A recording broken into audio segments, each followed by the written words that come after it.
ರಾಜಕಾಲುವೆ ಒತ್ತುವರಿ ಮಾಡಿಕೊಂಡಿದ್ದವರಿಗೆ big shock. ಅಧಿಕಾರಿಗಳ ಮೇಲೆ ನಿವಾಸಿಗಳು ಗರಂ ಆಗಿದ್ದು ಯಾಕೆ? ಇವತ್ತು ಎಲ್ಲೆಲ್ಲಿ ತೆರವು ಕಾರ್ಯಾಚರಣೆ ನಡೆಯಿತು ನೋಡೋಣ ಆಪರೇಷನ್ ಡೆಮಾಲಿಷನ್ ನ್ಯೂಸ್ ಎಕ್ಸ್‌ಪ್ರೆಸ್‌ನಲ್ಲಿ.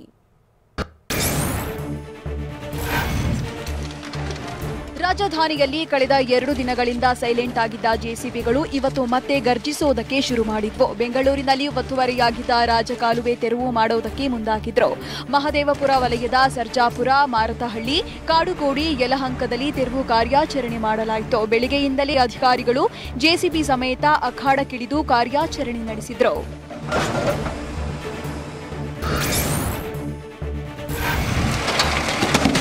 ಮಹದೇವಪುರ ವಲಯದಲ್ಲಿನ 5 ಕಡೆ ತೆರವು ಕಾರ್ಯಾಚರಣೆ ಆರಂಭಿಸಲಾಯಿತು. ಸರ್ಜಾಪುರ ರಸ್ತೆಯ ವಿಪ್ರೋ ಮುಂಭಾಗದ ಕಾಲುವೆ ತೆರವು, ಸಲಾರ್ಪುರಿಯ ಅಪಾರ್ಟ್ಮೆಂಟ್ ಮುಂಭಾಗ, ಗ್ರೀನ್ವುಡ್ ರೆಸಿಡೆನ್ಸಿ ಮುಂಭಾಗದಲ್ಲಿ ರಾಜಕಾಲುವೆ ಒತ್ತುವರಿ, ಸಾಕ್ರಾ ಆಸ್ಪತ್ರೆ ಹಿಂಭಾಗದಲ್ಲಿಯೂ ತೆರವು ಕಾರ್ಯಾಚರಣೆ ಮಾಡೋಕೆ ನಿರ್ಧರಿಸಲಾಯಿತು. ಇನ್ನು ಪೂರ್ವ ಪಾರ್ಕ್ ವಿಲ್ಲಾ ಲೇಔಟ್ನಲ್ಲೂ ಜೆಸಿಬಿಗಳು ಎಂಟ್ರಿ ಕೊಟ್ಟಿದ್ವು. ಜೊತೆಗೆ ಕಾಡುಗೋಡಿಯ ವಿಜಯಲಕ್ಷ್ಮಿ ಕಾಲೋನಿಗೆಲ್ಲೂ ತೆರವು ಕಾರ್ಯ ನಡೆಯಿತು.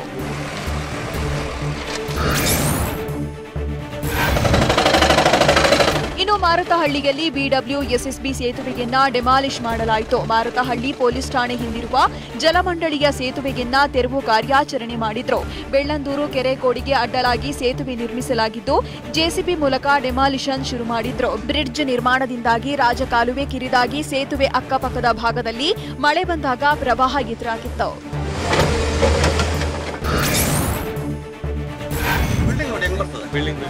ಮಹದೇವಪುರ ವಲಯದಲ್ಲಿ ಒತ್ತುವರಿಯನ್ನ ತೆರವು ಮಾಡೋದಕ್ಕೆ ವಿರೋಧ ವ್ಯಕ್ತಪಡಿಸಿದ್ರು.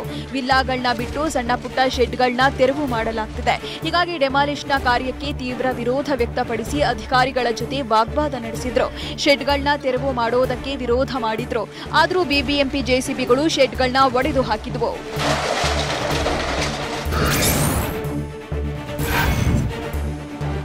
ಮಳೆಯಿಂದಾಗಿ ರೈನ್ಬೋ ಡ್ರೈವ್ ಲೇಔಟ್ ಸಂಪೂರ್ಣ ಜಲಾವೃತಗೊಂಡಿತ್ತು. ಹೀಗಾಗಿ ಜಿಲ್ಲಾಡಳಿತ ರೈನ್ಬೋ ಡ್ರೈವ್ ಲೇಔಟ್ನಲ್ಲಿ ಸರ್ವೆ ಮಾಡಿತ್ತು. ಆಗ ರಾಜಕಾಲುವೆ ಒತ್ತುವರಿ ಮಾಡಿ ವಿಲ್ಲಾಗಳನ್ನ ನಿರ್ಮಿಸಿರುವುದು ಬಹಿರಂಗವಾಗಿತ್ತು. ಕೂಡಲೇ ವಿಲ್ಲಾಗಳನ್ನ ತೆರವುಗೊಳಿಸುವಂತೆ ಮಾಲೀಕರಿಗೆ ನೋಟಿಸ್ ಕೂಡ ಕೊಡಲಾಗಿತ್ತು. ನೋಟಿಸ್ ಕೊಟ್ಟು 1 ವಾರ ಆಗಿರೋದ್ರಿಂದಾಗಿ ತೆರವು ಮಾಡಲು ಮುಂದಾಗಿದ್ದಾರೆ.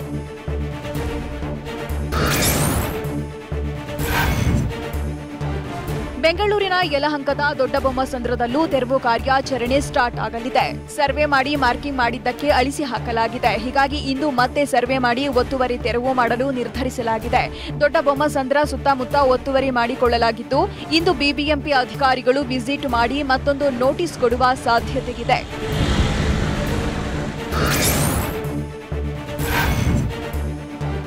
ರಾಜಕಾಲುವೆ ಒತ್ತುವರಿ ತೆರವು ಶುರು ಮಾಡಿದ್ದ ಬಿಬಿಎಂಪಿ ಅಧಿಕಾರಿಗಳು ಕೇವಲ ಮಧ್ಯಮ ಬಡವರ್ಗದ ಮನೆಗಳ ಮೇಲೆ ದರ್ಪ ತೋರಿಸಿದ್ರು. ಆರಂಭದಲ್ಲಿ ಎಲ್ಲಾ ಕಡೆ ಬಡವರ ಮನೆ ಕಾಂಪೌಂಡ್ಗಳನ್ನ ತೆರವುಗೊಳಿಸಿದ್ರು. ಆದರೆ ಪರಿಷ್ಠಿತ ವಿಲ್ಲಾಗಳಿಗೆ ಉಳ್ಳವರ ಕಟ್ಟಡಗಳನ್ನ ಟಚ್ ಮಾಡಿರಲಿಲ್ಲ. ಆದ್ರೀಗ ಪ್ರತಿಷ್ಠಿತ ವಿಲ್ಲಾಗಳಿಗೂ ಬಿಗ್ ಶಾಕ್ ಎದುರಾಗಿದ್ದು ವಿಲ್ಲಾಗಳಲ್ಲಿನ ಒತ್ತುವರಿಯನ್ನ ತೆರವುಗೊಳಿಸೋಕೆ ಮುಂದಾಗಿದ್ದಾರೆ.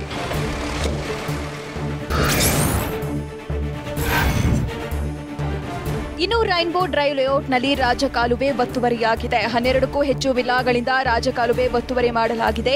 ಸೆಪ್ಟೆಂಬರ್ 12ರಂದು ಬೆಂಗಳೂರು ಪೂರ್ವ ವಿಭಾಗದ ತಹಶೀಲ್ದಾರ್ ನೋಟಿಸ್ ಕೊಟ್ಟಿದ್ರು. 7 ದಿನ ಗಡುವು ಕೊಟ್ಟು ನೋಟಿಸ್ ಜಾರಿಗೊಳಿಸಲಾಗಿತ್ತು. ಇಂದು ತಹಶೀಲ್ದಾರ್ ಗಡುವು ಮುಕ್ತಾಯಗೊಂಡಿರೋ ಹಿನ್ನೆಲೆಯಲ್ಲಿ ತೆರವು ಮಾಡೋಕೆ ಬಿಬಿಎಂಪಿ ಅಧಿಕಾರಿಗಳು ನಿರ್ಧರಿಸಿದ್ದಾರೆ.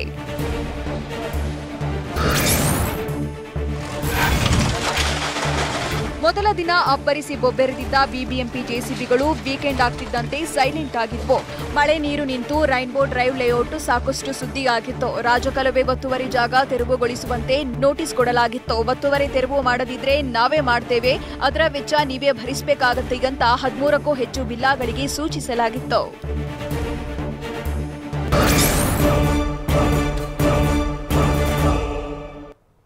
ಆಪರೇಷನ್ ಡೆಮಾಲಿಷನ್ ಬಿಬಿಎಂಪಿಯಿಂದ ತಾರತಮ್ಯ, ಬಡವರಿಗೊಂದು ನ್ಯಾಯ, ಶ್ರೀಮಂತರಿಗೊಂದು ನ್ಯಾಯನ? ತೆರವಿಗೆ ಬಂದ ಅಧಿಕಾರಿಗಳೇ ಎಸ್ಕೇಪ್ ಆಗಿದ್ದು ಯಾಕೆ? ನೋಡೋಣ ಜೆಸಿಬಿ ಗರ್ಜನೆ ನ್ಯೂಸ್ ಎಕ್ಸ್‌ಪ್ರೆಸ್‌ನಲ್ಲಿ. ಬೆಂಗಳೂರಿನ ಪ್ರತಿಷ್ಠಿತ ವಿಪ್ರೋ ಕಂಪನಿಗೂ ಒತ್ತುವರಿ ತೆರವಿನ ಬಿಸಿ ತಟ್ಟಿತ್ತು. ವಿಪ್ರೋ ಕಂಪನಿಯಿಂದ ರಾಜಕಾಲುವೆ ಒತ್ತುವರಿಯಾಗಿದ್ದು ಕಾಂಪೌಂಡ್ ನಿರ್ಮಾಣ ಮಾಡಲಾಗಿದೆ. 2.40 ಮೀಟರ್ ಒತ್ತುವರಿಯಾಗಿದ್ದು ಬಿಬಿಎಂಪಿ ಅಧಿಕಾರಿಗಳು ಸರ್ವೆ ಮಾಡಿ ಸ್ಥಳವನ್ನ ಗುರುತು ಮಾಡಿದ್ರು. ಎಷ್ಟು ಒತ್ತುವರಿಯಾಗಿದೆ ಅನ್ನೋದನ್ನ ಮಾರ್ಕಿಂಗ್ ಮಾಡಲಾಯಿತು.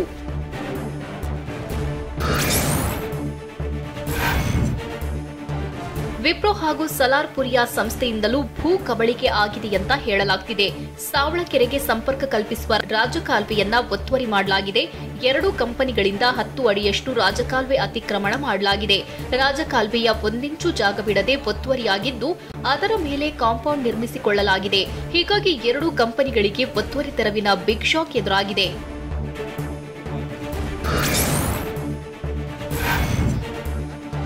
ಇನ್ನು ಬಿಲ್ಡಿಂಗ್ ಕಾಂಪೌಂಡ್ ಡೆಮಾಲಿಷನ್ ಮಾಡಲೇಬೇಕು ಅಂತ ಶೆಡ್ನ ಮಾಲೀಕರು ಪಟ್ಟು ಹಿಡಿದ್ರು. ಮಾರ್ಕಿಂಗ್ ಮಾಡಿರೋ ಕಾಂಪೌಂಡ್ ಡೆಮಾಲಿಷನ್ ಮಾಡಲೇಬೇಕು, ನಮ್ಮ ಶೆಡ್ಗಳನ್ನ ತೆರವು ಮಾಡಿದ್ರಿ, ಅದೇ ರೀತಿ ಬಿಲ್ಡಿಂಗ್ ಕಾಂಪೌಂಡ್ ತೆರವು ಮಾಡಿ ಅಂತ ಪಟ್ಟು ಹಿಡಿದ್ರು. ಕಾಂಪೌಂಡ್ ತೆರವು ಮಾಡದೆ ಹೋದ್ರೆ ಸುಮ್ಮನೆ ಬಿಡೋದಿಲ್ಲ ಅಂತ ಬಿಬಿಎಂಪಿ ಅಧಿಕಾರಿಗಳ ವಿರುದ್ಧ ಆಕ್ರೋಶ ವ್ಯಕ್ತಪಡಿಸಿದ್ರು. ಇದರಿಂದಾಗಿ ಕೆಲ ಕಾಲ ವಾಗ್ವಾದ ಕೂಡ ನಡೆಯಿತು.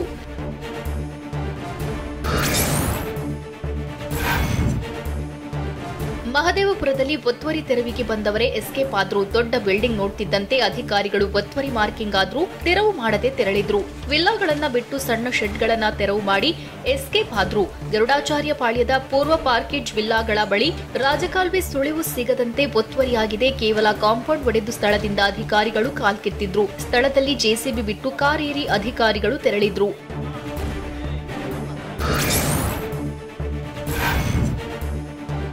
ಮಹದೇವಪುರದಲ್ಲಿ ಸಾಕಷ್ಟು ರಾಜಕಾಲುವೆ ಒತ್ತುವರಿಯಾಗಿರುವುದು ಬಹಿರಂಗವಾಗಿದೆ. ಸಲಾರ್ಪುರಿಯಾಗೆ ಸೇರಿದ ಜಮೀನಿನ ಸರ್ವೆ ನಂಬರ್ 82, 82, 79, 81, 86, 62, 70ರಲ್ಲಿ ರಾಜಕಾಲುವೆ ಹಾದು ಹೋಗಿದೆ. ಈ ಎಲ್ಲಾ ಕಡೆಯೂ ರಾಜಕಾಲುವೆ ಒತ್ತುವರಿಯಾಗಿದೆ. ಹೀಗಾಗಿ ಬಿಬಿಎಂಪಿ ಅಧಿಕಾರಿಗಳು ಇದೀಗ ತೆರವು ಕಾರ್ಯ ಮಾಡಿ ಎಲ್ಲಾ ಕಡೆ 10 ಅಡಿ ರಾಜಕಾಲುವೆಯನ್ನ ಮರುಸ್ಥಾಪನೆ ಮಾಡಲಿದ್ದಾರೆ.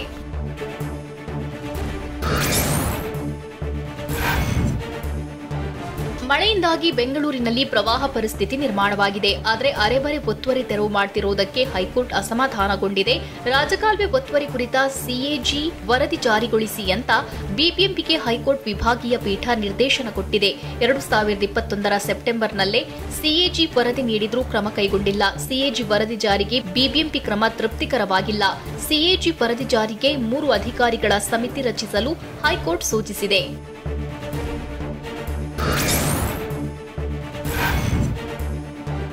ಸಿಎಜಿ ವರದಿ ಜಾರಿ ಬಗ್ಗೆ ಈಗ ರಚನೆಯಾಗುವ ಸಮಿತಿ ನಿಗಾ ವಹಿಸಬೇಕು. 15 ದಿನಗಳಿಗೊಮ್ಮೆ ಹೈಕೋರ್ಟ್ಗೆ ವರದಿ ಸಲ್ಲಿಸಬೇಕು ಅಂತ ಬಿಬಿಎಂಪಿಗೆ ಹೈಕೋರ್ಟ್ ಸೂಚಿಸಿದೆ.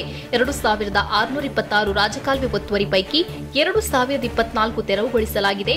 602 ಒತ್ತುವರಿ ತೆರವು ಬಾಕಿ ಇರುವುದಾಗಿ ಬಿಬಿಎಂಪಿ ಹೇಳಿಕೆ ನೀಡಿತ್ತು. ಇದಕ್ಕೆ ಹೈಕೋರ್ಟ್ ಎಲ್ಲಾ ಒತ್ತುವರಿ ತೆರವುಗೊಳಿಸಿ 15 ದಿನಕ್ಕೊಮ್ಮೆ ವರದಿ ಸಲ್ಲಿಸಬೇಕು. ಹೈಕೋರ್ಟ್ ಆದೇಶ ಪಾಲಿಸದಿದ್ರೆ ಗಂಭೀರವಾಗಿ ಪರಿಗಣಿಸಲಾಗುವುದು ಅಂತ ಎಚ್ಚರಿಸಿ ವಿಚಾರಣೆಯನ್ನ ಸೆಪ್ಟೆಂಬರ್ 30ಕ್ಕೆ ಮುಂದೂಡಿಕೆ ಮಾಡಿದೆ.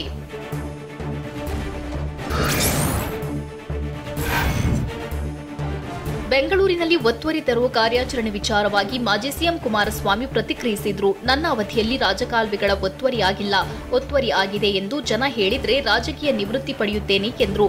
4 ರಿಂದ 5 ದಿನ ತೆರವು ಕಾರ್ಯ ನಡೆಸಿ ಸುಮ್ಮನಾಗೋದಿಲ್ಲ. ಕಳೆದ 25 ವರ್ಷಗಳಿಂದ ಸಾಕಷ್ಟು ಅನಾಹುತಗಳು ಆಗಿವೆ. ಇದಕ್ಕೆ ಶಾಶ್ವತ ಪರಿಹಾರ ಕೈಗೊಳ್ಳಬೇಕು ಅಂತ ಹೇಳಿದ್ರು.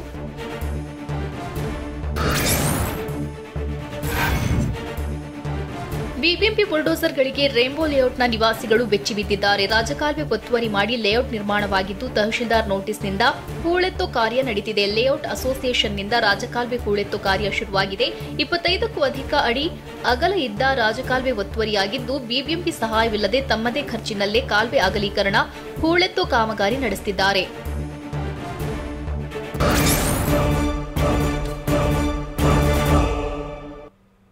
ರೇವ್ ಪಾರ್ಟಿ ರಹಸ್ಯ ಬೆನ್ನತ್ತಿದ್ದ ಸಿಸಿಬಿ, ಅಂಕಿತ್ಗೆ ಶಾಕ್. ರೇಡ್ ವೇಳೆ ಅಂಕಿತ್ ಮೊಬೈಲ್ ಎಕ್ಸ್ಚೇಂಜ್ ಆಗಿದೆಯಾ? ಬಳ್ಳಾರಿ ನಿವಾಸದ ಮೇಲೆ ಸಿಸಿಬಿ ರೇಡ್ ಸಿಕ್ಕಿದ್ದೇನು? ನೋಡೋಣ ರೇವ್ ಪಾರ್ಟಿ ರಹಸ್ಯ ನ್ಯೂಸ್ ಎಕ್ಸ್‌ಪ್ರೆಸ್‌ನಲ್ಲಿ.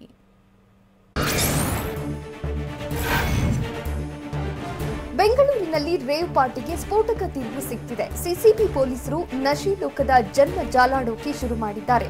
ಬಗೆದಷ್ಟು ನಶೆ ದುನಿಯಾದ ಅಸಲಿಯತ್ತು ಹೊರಬರ್ತಿದೆ. ಕುಬೇರರ ಮಕ್ಕಳು ಕಿಕ್ಕೇರಿಸೋ ಪಾರ್ಟಿಯಲ್ಲಿ ನಿಂದಿದ್ರ ಅನ್ನೋ ಅನುಮಾನ ಕಾಡ್ತಿದೆ. ರಂಗೀನ್ ಪಾರ್ಟಿಯಲ್ಲಿ ಹಣದ ಹೊಳೆಗೆ ಹರಿದಿದೆ ಎನ್ನಲಾಗ್ತಿದ್ದು ಅದರ ಬಗ್ಗೆಯೂ ತನಿಖೆ ಮಾಡಲಾಗ್ತಿದೆ.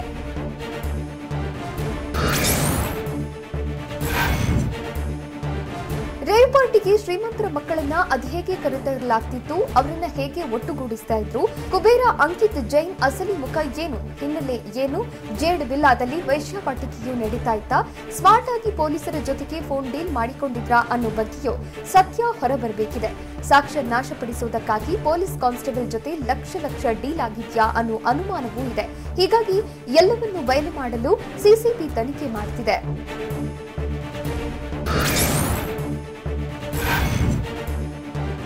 ಬೆಂಗಳೂರು ಹೊರವಲಯದಲ್ಲಿ ಭರ್ಜರಿಯಾಗಿ ರೇವ್ ಪಾರ್ಟಿ ಮಾಡಲಾಗಿದೆ. ಹೈಟೆಕ್ ವಿಲ್ಲಾದಲ್ಲಿ ಕೋಟಿ ಕುಳಗಳು ಭಾಗಿಯಾಗಿದ್ರು. ಅಂಕಿತ್ ಜೈನ್ ಆಯೋಜಿಸಿದ್ದ ರೇವ್ ಪಾರ್ಟಿಯಲ್ಲಿ 40ಕ್ಕೂ ಹೆಚ್ಚು ಶ್ರೀಮಂತರು ಮಕ್ಕಳು ಭಾಗಿಯಾಗಿದ್ರು ಎನ್ನಲಾಗಿದೆ. ವಿನೋದ್ ಮಹಾವೀರ್, ಕಲ್ಪೇಶ್ ಗುಲ್ಲೆಚ್ಚಾ, ನಂದೀಶ್, ಮನೀಶ್, ರಾಹುಲ್, ಅರ್ಜುನ್ ಸೇರಿದಂತೆ ದೊಡ್ಡ ಕುಬೇರರ ದಂಡೆ ಸೇರಿತ್ತು.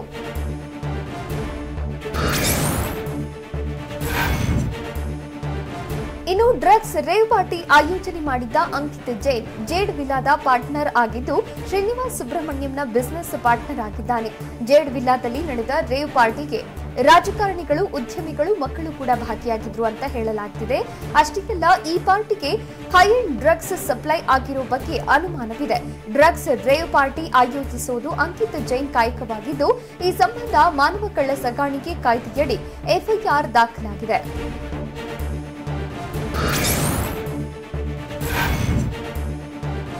ಬೆಂಗಳೂರಲ್ಲಿ ರೇವ್ ಪಾರ್ಟಿ ಆಯೋಜನೆ ಕೇಸ್ಗೆ ಸಂಬಂಧಿಸಿದಂತೆ ಉದ್ಯಮಿ ಅಂಕಿತ್ ಜೈನ್ಗೆ ಸಿಸಿಬಿ ಪೊಲೀಸರು ಶಾಕ್ ಕೊಟ್ಟರು. ಪ್ರಮುಖ ಆರೋಪಿ ಅಂಕಿತ್ ಮನೆ ಮೇಲೆ ರೇಡ್ ಮಾಡಿ ಪರಿಶೀಲನೆ ನಡೆಸಿದ್ರು. ಬಳ್ಳಾರಿಯಲ್ಲಿರೋ ಅಂಕಿತ್ ನಿವಾಸದಲ್ಲಿ ಆಸ್ತಿ ಪಾಸ್ತಿ ದಾಖಲೆಗಳ ಪರಿಶೀಲನೆ ಮಾಡಿದ್ರು. ಅಂಕಿತ್ ಜೈನ್ಗೆ ಸಂಬಂಧಿಸಿದ ಬ್ಯಾಂಕ್ ಖಾತೆಗಳನ್ನು ಫ್ರೀಸ್ ಮಾಡಿಸಲಾಗಿದೆ. ಮನೆ ಇಂಚಿಂಚು ಶೋಧ ಮಾಡಿ ಮಾಹಿತಿಯನ್ನ ಕಲೆ ಹಾಕಿದ್ದಾರೆ ಅನ್ನೋ ಮಾಹಿತಿ ಟಿವಿ9ಗೆ ಲಭ್ಯವಾಗಿದೆ.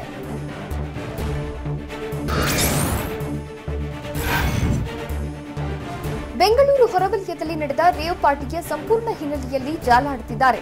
ಸಿಸಿಬಿ ಪೊಲೀಸರು ಮೆಗಾ ತಲಾಶ್ ಮಾಡುತ್ತಿದ್ದಾರೆ. ಅಂಕಿತ್ ಜೈನ್ ಯಾರು, ಹಿನ್ನೆಲೆ ಏನು, ಯಾರ್ಯಾರು ಸಂಪರ್ಕವಿತ್ತು ಅನ್ನೋ ಬಗ್ಗೆ ತನಿಖೆ ಮಾಡುತ್ತಿದ್ದಾರೆ. ಅಂಕಿತ್ ಮೊಬೈಲ್ ಕೂಡ ಎಕ್ಸ್ಚೇಂಜ್ ಆಗಿದೆ ಅನ್ನೋ ಮಾಹಿತಿ ಇದ್ದು 108 ಅನುಮಾನ ಮೂಡಿದೆ. ಉದ್ಯಮಿ ಅಂಕಿತ್ ಮೊಬೈಲ್ಗಾಗಿ ಸಿಸಿಬಿ ತಂಡ ಹುಡುಕಾಟ ಮಾಡುತ್ತಿದೆ.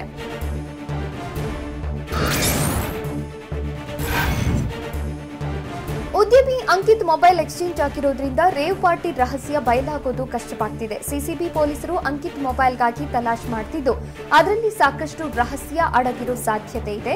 ಸಿಸಿಬಿ ಪೊಲೀಸರಿಗೆ ತಾನು ಏನೇನು ವ್ಯವಹಾರ ಮಾಡ್ತಿದ್ದೀನಿ ಅನ್ನೋದ್ರ ಬಗ್ಗೆ ಅಂಕಿತ್ ಜೈನ್ ಬಾಯಿಗೆ ಬಿಡ್ತಿಲ್ವಂತೆ. ಹೀಗಾಗಿ ನಾಪತ್ತೆಯಾಗಿರೋ ಅಂಕಿತ್ ಮೊಬೈಲ್ಗಾಗಿ ಆಪರೇಷನ್ ಶುರು ಮಾಡಿದ್ದಾರೆ.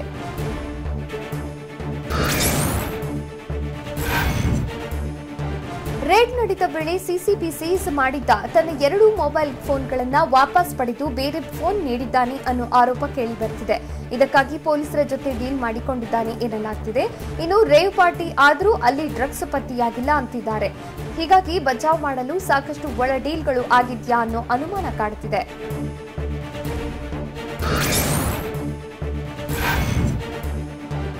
ಜೇಡ್ 735 ವಿಲ್ಲಾ ಮೇಲೆ ಸಿಸಿಬಿ ಪೊಲೀಸರು ರೇಡ್ ಮಾಡಿದ ವೇಳೆ ಅಲ್ಲಿ ಆರೋಪಿ ಅಂಕಿತ್ ಜೈನ್ ಸೇರಿದಂತೆ ಪಾರ್ಟಿಯಲ್ಲಿದ್ದ 8 ಆರೋಪಿಗಳನ್ನು ಬಂಧಿಸಲಾಗಿತ್ತು. ಆದರೆ ಈ ವೇಳೆ 8 ಮಂದಿ ಯುವತಿಯರನ್ನು ರಕ್ಷಿಸಲಾಗಿದೆ. ಈ ಪೈಕಿ 2 ಕಜಕಿಸ್ತಾನ್ ಮೂಲದವರು ಎನ್ನಲಾಗಿದೆ. ಉಳಿದ 4 ಯುವತಿಯರಲ್ಲಿ ಪಂಜಾಬ್, ಮುಂಬೈ, ಕೋಲ್ಕತಾ ಮೂಲದವರು. ಪೋಷಕರನ್ನ ಸಂಪರ್ಕಿಸಿ ಕಳುಹಿಸಿಕೊಟ್ಟಿದ್ದು, ಪಾಸ್ಪೋರ್ಟ್ ಮತ್ತು ವೀಸಾ ಹಾಜರುಪಡಿಸಿದ ವಿದೇಶಿ ಯುವತಿಯರನ್ನ ಪ್ರಾದೇಶಿಕ ರಿಜಿಸ್ಟರ್ ಕಚೇರಿ ಸುಭರ್ದಿಗೆ ನೀಡಲಾಗಿದೆಯಂತೆ.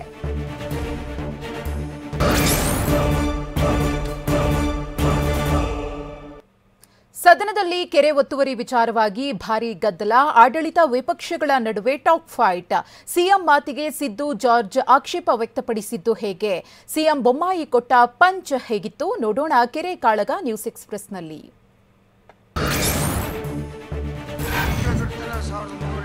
ವಿಧಾನಸಭೆಯಲ್ಲಿ ಇವತ್ತು ಕೆರೆಗಳ ಒತ್ತುವರಿ ವಿಚಾರವಾಗಿ ಭಾರೀ ಚರ್ಚೆ ನಡೆಯಿತು. ಆಡಳಿತ ಮತ್ತು ವಿಪಕ್ಷ ಸದಸ್ಯರ ನಡುವೆ ಮಾತಿಗೆ ಮಾತು, ಏಟಿಗೆ ಎದಿರೇಟು ನಡೆಯಿತು. ಸಿಎಂ ಬೊಮ್ಮಾಯಿ, ಸಿದ್ದರಾಮಯ್ಯ, ಕೆಜೆ ಜಾರ್ಜ್, ಯತ್ನಾಳ್, ಕೃಷ್ಣ ಬೈರೇಗೌಡ ಸೇರಿದಂತೆ ಇತರೆ ನಾಯಕರ ಮಧ್ಯೆ ಟಾಕ್ ಫೈಟ್ ಕೂಡ ನಡೆಯಿತು. ವಿಪಕ್ಷ ಸದಸ್ಯರ ಮಾತುಗಳಿಗೆ ಸಿಎಂ ಬೊಮ್ಮಾಯಿ ಕೂಡ ಸರಿಯಾಗಿ ಪಂಚ್ ಕೊಟ್ಟಿದ್ದಾರೆ.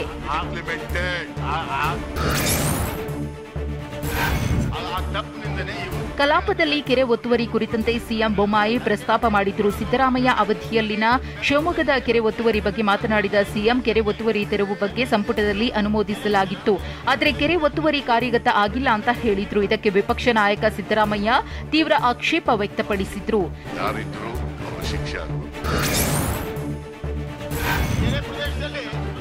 ಸಿಎಂ ಮಾತಿಗೆ ಆಕ್ಷೇಪ ವ್ಯಕ್ತಪಡಿಸಿದ ಸಿದ್ದರಾಮಯ್ಯ, ನೀವು ಹೇಳಿದ್ದು ಸರಿಯಾಗಿದೆ, ಸಚಿವ ಸಂಪುಟದಲ್ಲಿ ಚರ್ಚೆಯಾಗಿತ್ತು, ಆದರೆ ನಮ್ಮ ಸರ್ಕಾರ ಒತ್ತುವರಿ ಮಾಡಲಿಲ್ಲ ಅಂತ ಹೇಳಿದ್ರು. ಇದಕ್ಕೆ ಮತ್ತೆ ಸಿಎಂ ಬೊಮ್ಮಾಯಿ, ಆದರೆ ಕ್ಯಾಬಿನೆಟ್ನಲ್ಲಿ ನಿರ್ಧಾರ ಆಗಿತ್ತು ಅಲ್ವಾ ಅಂತ ಹೇಳಿದ್ರು. ಇದೇ ವಿಚಾರವಾಗಿ ಸಿಎಂ ಬೊಮ್ಮಾಯಿ ಹಾಗೂ ವಿಪಕ್ಷ ನಾಯಕ ಸಿದ್ದರಾಮಯ್ಯನವರ ನಡುವೆ ಜೋರು ಜಟಾಪಟಿ ನಡೆಯಿತು.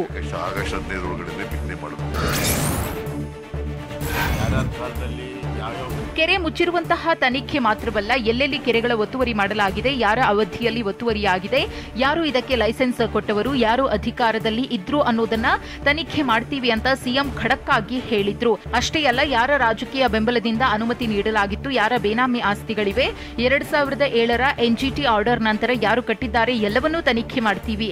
ತನಿಖೆಯ ಸ್ವರೂಪ ಹೇಗಿರುತ್ತೆ ಅನ್ನೋದನ್ನ ನೋಡ್ತಾ ಇರಿ ಅಂತ ಸಿಎಂ ಖಡಕ್ ಮಾತನಾಡಿದ್ರು.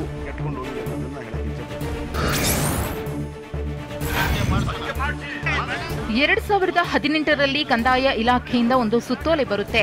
ಯಾವ ಕೆರೆಗೆ ಜಲ ನಿಂತು ಹೋಗಿದೆ ಆ ಕೆರೆಗಳನ್ನೆಲ್ಲ ಮ್ಯಾಪ್ನಿಂದ ತೆಗೆದು ಹಾಕೋದಕ್ಕೆ ಸುತ್ತೋಲೆ ಬರುತ್ತೆ. ಆ ದಾಖಲೆ ಸಮೇತ ಮಾತನಾಡ್ತಿದ್ದೀನಿ ಸ್ವಾಮಿ ಅಂತ ವಿಪಕ್ಷಗಳಿಗೆ ಸಿಎಂ ಟಾಂಗ್ ಕೊಟ್ರು.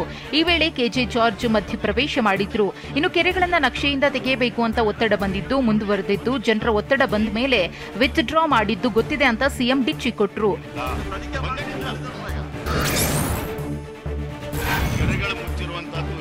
2015ರಲ್ಲಿ ಕಂದಾಯ ಇಲಾಖೆಯಿಂದ ಆದೇಶವೊಂದು ಹೊರಬಿತ್ತು. ನೀರು ಹರಿಸುವುದು ನಿಂತ ಕೆರೆಗಳ ಪುನಶ್ಚೇತನಕ್ಕೆ ಕ್ರಮ ಜರುಗಿಸಲಾಗಿತ್ತು, ಆದರೆ ಅದಕ್ಕೆ ಅವಕಾಶ ಸಿಕ್ಕಲೇ ಇಲ್ಲ ಅಂತ ಸದನದಲ್ಲಿ ಸಿಎಂ ಹೇಳಿದ್ರು. ಇದಕ್ಕೆ ಆಕ್ಷೇಪ ವ್ಯಕ್ತಪಡಿಸಿದ ಕೆಜೆ ಜಾರ್ಜ್, ಜನರ ಆಕ್ಷೇಪದ ಕಾರಣಕ್ಕೆ ಕೆರೆಗಳ ಪುನಶ್ಚೇತನ ಪ್ರಕ್ರಿಯೆ ನಿಂತಿತ್ತು ಅಂದ್ರು. ಈ ವೇಳೆ ಸಿದ್ದು ಮಧ್ಯಪ್ರವೇಶ ಮಾಡಿ, ನೀವು ತನಿಖೆ ಮಾಡಿಸಲು ಸ್ವತಂತ್ರರಿದ್ದೀರಿ, ತನಿಖೆ ಮಾಡಿಸಿ ಮತ್ತು ಮುಂದೆ ಹೀಗಾಗದಂತೆ ಕ್ರಮ ಜರುಗಿಸಿ ಅಂದ್ರು.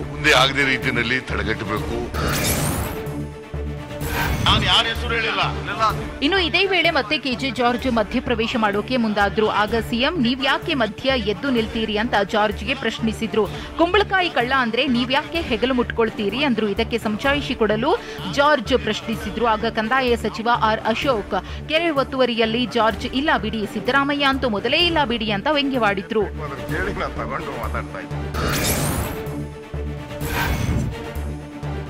ಇನ್ನು ಕೆರೆಗಳ ಒತ್ತುವರಿ ಕುರಿತ ಚರ್ಚೆ ವೇಳೆ ಶಾಸಕ ಬಸನಗೌಡ ಪಾಟೀಲ್ ಯತ್ನಾಳ್ ಕೂಡ ಮಾತನಾಡಿದ್ರು. ಅಶೋಕ್ ಅವರೇ, ಎಷ್ಟು ಕೆರೆ ನುಂಗಿದ್ದಾರೆ ಅನ್ನೋದನ್ನ ಹೇಳಿ, ಯಾರು ಎಷ್ಟು ಕೆರೆ ಒತ್ತುವರಿ ಮಾಡಿದ್ದಾರೆ ಎಲ್ಲವನ್ನೂ ಬಹಿರಂಗಪಡಿಸಿ ಅಂತ ಯತ್ನಾಳ್ ಒತ್ತಾಯ ಮಾಡಿದ್ರು.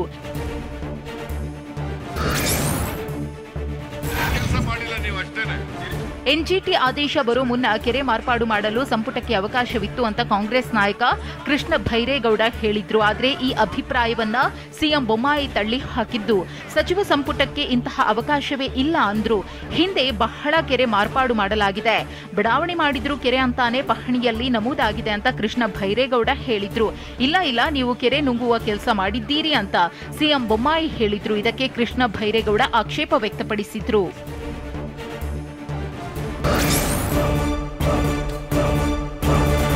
ಅತಿವೃಷ್ಟಿ ಉತ್ತರದ ವೇಳೆ ಅಶೋಕ್ಗೆ ಸಿದ್ದು ಗುದ್ದು. ಅಶೋಕ್ ಮತ್ತು ಸಿದ್ದು ನಡುವೆ ಜಟಾಪಟಿ. ಸದನದಲ್ಲಿ ಸಿದ್ದೂರಿಂದ ಕನ್ನಡ ಪಾಠ. ಅಸಮಾಧಾನ ಹೊರಹಾಕಿದ ಕೆಎಸ್ ಈಶ್ವರಪ್ಪ. ಇದೆಲ್ಲವನ್ನ ನೋಡೋಣ ಸಮಗ್ರ ನ್ಯೂಸ್ ಎಕ್ಸ್‌ಪ್ರೆಸ್‌ನಲ್ಲಿ.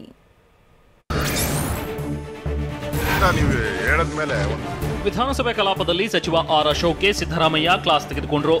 ಅತಿವೃಷ್ಟಿ ಬಗ್ಗೆ ಉತ್ತರ ನೀಡುತ್ತಿದ್ದ ಸಚಿವ ಅಶೋಕ್ಗೆ ಸಿದ್ದು ಗುದ್ದು ಕೊಟ್ರು. ಸರ್, ನಾನು ಪೂರ್ತಿ ಹೇಳ್ತೀನಿ ಅಂತ ಹೇಳಿದ್ದಕ್ಕೆ ನಾನು ಮಾತನಾಡ್ತಿದ್ದಾಗ ನೀವೆಲ್ಲರೂ ಎದ್ದು ನಿಲ್ತಿರಲ್ವಾ, ಅಧಿಕಾರಿ ಬರ್ಕೊಟ್ಟಿರೋದನ್ನ ಓದುತ್ತಿದ್ದೀರಿ ಅಂತ ಸಿದ್ದು ಹೇಳಿದ್ರು. ಮಳೆಯಿಂದಾಗಿರೋ ಹಾನಿ ಬಗ್ಗೆ ಸರಿಯಾಗಿ ಮಾಹಿತಿ ನೀಡಿ, ಎಷ್ಟು ಎಕರೆ ಬಿತ್ತನೆ ಮಾಡಿದ್ದಾರೆ, ಎಷ್ಟು ಎಕರೆ ಮಾಡಿಲ್ಲ, ಎಲ್ಲಾ ಮಾಹಿತಿ ಕೊಡಿ ಅಂತ ಸಿದ್ದು ತರಾಟೆಗೆ ತೆಗೆದುಕೊಂಡ್ರು.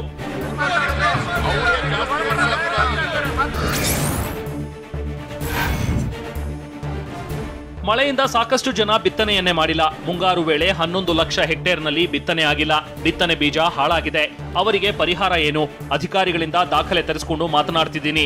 ನನಗೇನು ಬೇಕು ಅದನ್ನ ಕೇಳಿ ದಾಖಲೆ ತರಿಸ್ಕೊಂಡಿದ್ದೀನಿ.